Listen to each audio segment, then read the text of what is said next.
ഇന്ന് ലിസാസ് ഫ്ലേവേഴ്സിൽ കൂടെ കടച്ചക്ക കൊണ്ട് എങ്ങനെയാണ് ഒരു മെഴുക്കുവരട്ടി ഉണ്ടാക്കാമെന്നാണ് ഞാൻ കാണിക്കുന്നത്. അപ്പോൾ ഞാൻ കടച്ചക്ക അരിഞ്ഞതേ വെള്ളത്തിലിട്ട് വെച്ചേക്കുന്നത്, അല്ലെങ്കിൽ ഇതിൻ്റെ നിറം മാറിപ്പോകും.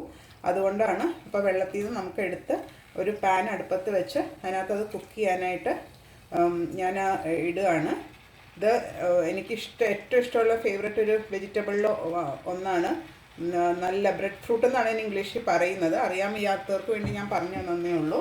ഇതിനകത്തോട്ട് നമുക്ക് ഇത് വേകാൻ ആവശ്യത്തിന് ഒരു അര കപ്പോളം വെള്ളം ഒഴിച്ചു കൊടുക്കാം. ഒത്തിരി വെള്ളം വേണ്ട, നമുക്ക് മെഴുക്ക് വരട്ടാനുള്ളതുകൊണ്ട് അങ്ങനെ കുഴഞ്ഞു പോകരുത്, ഇങ്ങനെ കടിക്കാനായിട്ട് കിട്ടണം. പിന്നെ ഇതിനകത്ത് മഞ്ഞൾപ്പൊടി, ഉപ്പ്,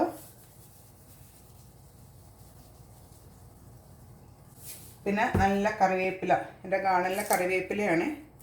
അതിട്ട് വേവിക്കുമ്പം ആ കറിവേപ്പിലയുടെ ഫ്ലേവേഴ്സൊക്കെ പച്ചക്കറിയിലോട്ട് കിട്ടും. എനിക്ക് പ്രത്യേകിച്ച് കറിവേപ്പില ഭയങ്കര ഇഷ്ടമുള്ള ഒരു ഹെർബാണ്. നമുക്ക് ആരോഗ്യത്തിനും ഒക്കെ നല്ല ഒരു ഇതാണ്. പിന്നെ വീട്ടിലും കൂടെ ഇവിടെ ഉണ്ടായതായതുകൊണ്ട് ധൈര്യമായിട്ട് ഉപയോഗിക്കുകയും ചെയ്യാം. മരുന്നൊന്നും അടിക്കാതെ ഞങ്ങൾക്ക് ഇവിടെ ഉണ്ടായി കിട്ടുന്നതാണ്. അപ്പോൾ ഇനി ഇതിനെല്ലാം കൂടെ ഒന്ന് മിക്സ് ചെയ്യാം. എളുപ്പത്തിനാണ്, സാധാരണ മെഴുക്കുവരട്ടി വെക്കുന്ന പോലെ തന്നെയുള്ളൂ. പക്ഷേ കടച്ചക്ക ആയതുകൊണ്ട് ഞാനൊന്ന് കാണിച്ചു തരാമെന്ന് വിചാരിച്ചു. സീസണൽ വെജിറ്റബിളാണിത്. ഇപ്പോൾ സീസൺ ആയതുകൊണ്ട് എനിക്ക് കിട്ടി. അപ്പോൾ ഞാനതൊന്ന് മെഴുക്കുവരട്ടുന്ന കാണിച്ചത്. അരിയുമ്പോൾ കുറച്ച് തിന്നായിട്ട് അരിയണം, അതൊന്നും എല്ലാവരും ശ്രദ്ധിക്കണം. അപ്പോൾ ഞാനൊരു കഷ്ണം എടുത്ത് കാണിച്ചു തരാം.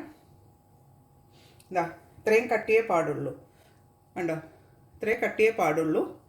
തിന്നായിട്ട് അരിയണം. എന്നിട്ട് വേണം നമ്മൾ കറി വെക്കാനൊക്കെ ആണെങ്കിൽ കുറച്ച് തിക്കായിട്ട് അരിഞ്ഞെടുക്കാം.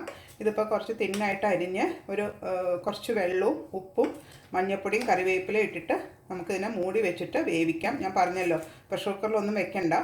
അതായത് കടിക്കാനായിട്ട് കിട്ടുന്ന മെഴുക്കുവരട്ടിയല്ലേ, അപ്പോൾ അതിന് വേണ്ടി നമുക്കിതിനെ മൂടി വെച്ച് വേവിക്കാം. അത് കഴിഞ്ഞിട്ട് മെഴുക്ക് വരട്ടുന്നത് എങ്ങനെയാണെന്നും കൂടെ കാണിച്ചു തരാം. അപ്പം ഞാനൊരു 5 മിനിറ്റ് കഴിഞ്ഞിട്ടൊന്ന് തുറന്ന് നോക്കട്ടെ. കണ്ടോ, വെള്ളമൊക്കെ വറ്റി നല്ല വിട്ട് വരുന്നുണ്ട്. നമുക്കിതിനെ അടുപ്പത്തൊന്നൊന്ന് മാറ്റാം. എന്നിട്ടിത് മെഴുക്ക് വരട്ടാനായിട്ട് ഒരു പാൻ അടുപ്പത്തോട്ട് വെക്കണം. പാൻ അടുപ്പത്ത് വെച്ചു. അത് നമുക്ക് മൂടി തന്നെ വയ്ക്കാം. അതൊന്ന് അവിടെ നിന്നൊന്ന് കുക്കാവട്ടെ. എന്നിട്ട് ഈ പാനിനകത്തോട്ട് നമുക്ക് വെളിച്ചെണ്ണ. ഇപ്പോൾ ഇത് കുറച്ച് ക്വാണ്ടിറ്റി കൂടുതലുണ്ട്. അപ്പോൾ ഇതെപ്പോഴും മെഴുക്ക് വരട്ടി എടുക്കുമ്പോൾ നല്ല ക്രിസ്പായിട്ട് ഇരിക്കണം. ജോജിക്കൊക്കെ അത് ഭയങ്കര ഇഷ്ടം. അപ്പോൾ ഇങ്ങനെ വിട്ട് കിടന്ന് നല്ല ക്രിസ്പായിട്ട് അതിനെ മൊരിയിച്ച് മെഴുക്ക് വരട്ടിയായിട്ട് എടുക്കണം. അപ്പോൾ ഞാനിപ്പോൾ അതിന് 2 ടേബിൾ സ്പൂൺ വെളിച്ചെണ്ണ അതിനകത്തോട്ട് ആഡ് ചെയ്തിട്ടുണ്ട്. അതൊന്ന് ചൂടാവട്ടെ. അത് കഴിഞ്ഞിട്ട് നമുക്ക് സവോള അതിനകത്തിട്ട് ഒന്ന് സോട്ട് ചെയ്തിട്ട് നല്ല ബ്രൗൺ ആക്കി എടുക്കാം.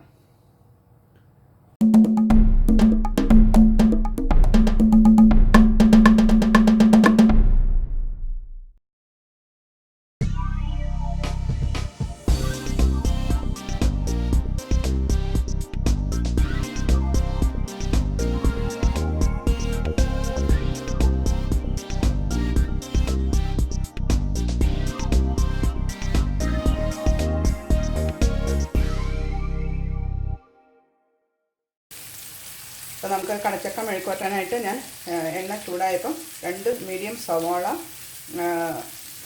ഒന്ന് മൂപ്പിക്കാനായിട്ട് ഇട്ടിട്ടുണ്ട്. അങ്ങനെ വിട്ട് പിടിച്ച് കൊടുക്കുക.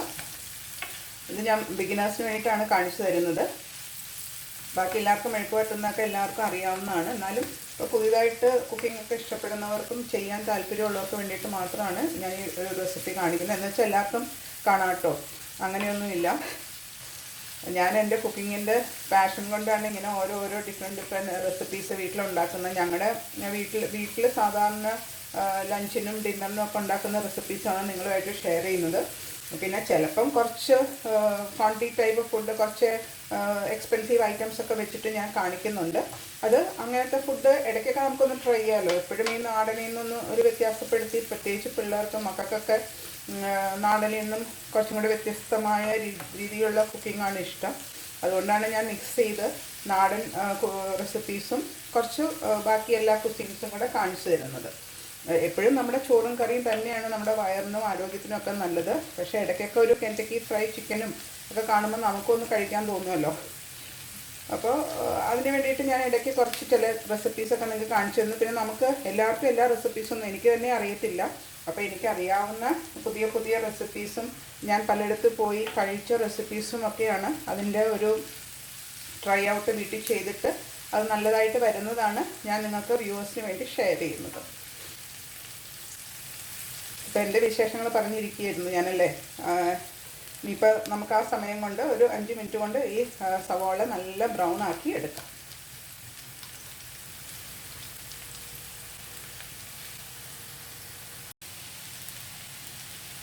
ഇപ്പം ഞാൻ കടച്ചക്ക ഉലത്താനായിട്ട് ഇട്ടു. അതായത് സവാള ഒക്കെ നന്നായിട്ട് മുരിഞ്ഞ് വന്നപ്പോൾ ഞാൻ ക്രഷ് ചെയ്ത് മുളകും കുരുമുളകും നല്ല ഫ്രഷായിട്ട് ക്രഷ് ചെയ്ത് അതിങ്ങനെ കടിക്കാൻ നല്ലതാണ്. അതൊക്കെ കണ്ടതിന് കറുത്ത് കിടക്കുന്നത് ആ കടച്ചക്ക കഴിക്കുമ്പോൾ അതിൻ്റെ കൂടെ കഴിക്കാൻ നല്ല ടേസ്റ്റാണ്. അതും കൂടെ ഇട്ടിട്ടുണ്ട്. എന്നിട്ട് തീ ഒന്ന് കുറച്ച് മീഡിയം തീയിലിട്ടിട്ട് നമുക്കിതിനെ ഒലത്തി എടുക്കാനായിട്ട്. അപ്പോൾ ഇടയ്ക്കൊന്ന് ഇളക്കി കൊടുത്താൽ മതി. അങ്ങനെ കിടന്ന 2 സൈഡും നല്ലതായിട്ട് മൊരിയണം. പിന്നെ ഒരു കാര്യം ശ്രദ്ധിക്കേണ്ടത്, നമ്മൾ കുറച്ചിങ്ങനെ നമ്മൾ ഏത് പാത്രത്തിനാണോ മെഴുക്ക് വറ്റുന്നത് അതിനകത്ത് ഇങ്ങനെ പരന്ന് കിടക്കാവുന്ന അത്രയും ക്വാണ്ടിറ്റി കടച്ചക്ക ഇട്ടാൽ മതി. ഇപ്പോൾ ഞാൻ നേരത്തെ പറ്റിച്ച് വെച്ചാൽ പകുതി ബാക്കിയുണ്ട്. അത് നമുക്ക് പിന്നെ വളർത്തിയെടുക്കാം. ഇപ്പോൾ ഒരു നേരത്തേക്കുള്ളത് ധാരാളമാണ്. അപ്പം ഒത്തിരി ക്രൗഡഡ് ആയിട്ട് ഇടരുത്. എന്നിട്ട് ഇങ്ങനെ ചെറിയ തീയിൽ മൊരിയിച്ചെടുക്കണം. അതാണ് അതിൻ്റെ ടേസ്റ്റ്. അത് 2 സൈഡും നല്ല ക്രിസ്പായിട്ടിരിക്കും. ജോജിക്ക് അതൊക്കെയാണ് ഭയങ്കര ഇഷ്ടം. ജോജിയുടെ പൊതുവേ ആലുവ വീട്ടിൽ ജോജിയുടെ പപ്പയ്ക്കൊക്കെ എല്ലാം ഇങ്ങനെ മൊരിയിച്ചെടുക്കണം. അതാണ് ഭയങ്കര ഇഷ്ടമാണ്. ആ ടേസ്റ്റ് തന്നെയാണ് ജോജിക്കും കിട്ടിയേക്കുന്നത്. അപ്പോൾ എൻ്റെ വീട്ടിൽ അത്ര വലിയ അങ്ങനെ മൊരിയിച്ചെടുക്കുന്ന പതിവില്ലായിരുന്നു. പക്ഷെ ഞാനിപ്പോൾ ആലുവയിൽ വന്നേ പിന്നെ ഞാനും വെജിറ്റബിൾസൊക്കെ എപ്പോഴും മെഴുക്ക് വരട്ടുമ്പോൾ നല്ല ചെറിയ തീയിലിട്ട് മൊരിയിച്ച് ഇങ്ങനെ എടുക്കും. അപ്പോൾ അത് കഴിച്ച് നോക്കുമ്പോഴാണ് അതിൻ്റെ ടേസ്റ്റ് വ്യത്യാസം നമുക്ക് മനസ്സിലാവുന്നത്. പിന്നെ ഈ കടച്ചക്ക കൊണ്ട് തന്നെ നമുക്ക് ഒത്തിരി ഡിഷസ് ഉണ്ടാക്കാം. എൻ്റെ വീഡിയോസിൽ തന്നെ ഒരു കടച്ചക്ക ചെമ്മീൻ വറുത്തരച്ച കറി നിങ്ങളൊന്ന് ചെക്ക് ചെയ്താൽ അതിനകത്ത് കിട്ടും. അത് നല്ല ടേസ്റ്റാണ്. പിന്നെ കടച്ചക്ക നമുക്ക് പാൽ പിഴിഞ്ഞ് വെക്കാം ഒഴിച്ചു കൂട്ടാനായിട്ട്. അത് നല്ലൊരു ഡിഷാണ്. പിന്നെ എൻ്റെ അമ്മയുടെ കടച്ചക്ക വറുത്തത് എൻ്റെ വലിയ ഫേവറേറ്റാണ്. അമ്മ അത് കടച്ചക്ക സീസൺ ഉള്ളപ്പം ഉണ്ടാക്കി വെക്കും. കടച്ചക്ക വറുത്ത് ഞങ്ങൾക്കൊക്കെ തരും. അതും നല്ലൊരു ഡിഷാണ്. അപ്പോൾ അങ്ങനെ കടച്ചക്ക കൊണ്ട് നമുക്ക് ഒത്തിരി ഡിഷസ് ഇങ്ങനെ ഉണ്ടാക്കിയെടുക്കാം. പിന്നെ ഇതൊന്ന് ചെറിയ തീയിൽ കിടന്ന് ഒന്നും കൂടെ ഒക്കെ ഒന്ന് മൊരിഞ്ഞ് വരട്ടെ.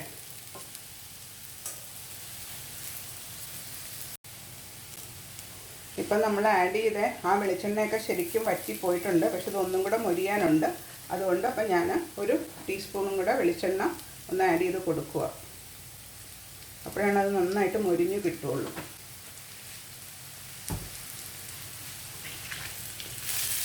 കുറച്ച് ക്ഷമയോടെ കുക്ക് ചെയ്താൽ അതിനനുസരിച്ചുള്ള ടേസ്റ്റ് വ്യത്യാസം ഉണ്ടാവും കേട്ടോ. അത് നിങ്ങൾ ട്രൈ ചെയ്ത് നോക്കുമ്പോൾ അതിൻ്റെ വ്യത്യാസം മനസ്സിലാവും. നമുക്ക് എളുപ്പം മെഴുക്കുവരട്ടി എടുക്കണമെങ്കിൽ എളുപ്പം മെഴുക്കുവരട്ടി ഉണ്ടാക്കിയെടുക്കാം, പ്രശ്നമൊന്നുമില്ല. പക്ഷേ ഇങ്ങനെ മീഡിയം ഹീറ്റിലിട്ട് നല്ല വെളിച്ചെണ്ണയൊക്കെ ആഡ് ചെയ്ത് നല്ല മൊരിയിച്ചെടുത്താൽ ആഹാ നല്ല ടേസ്റ്റാണ്. ഏത് വെജിറ്റബിൾ ആണെങ്കിലും അതെ നല്ല ടേസ്റ്റാണ്. ഇനി ഒരു 5 മിനിറ്റും കൂടെ ഇങ്ങനെ കിടന്ന് മൊരിയട്ടെ. അത് കഴിഞ്ഞിട്ട് പ്രസൻറ്റ് ചെയ്യുന്നതും കൂടെ ഞാൻ കാണിച്ചു തരാം.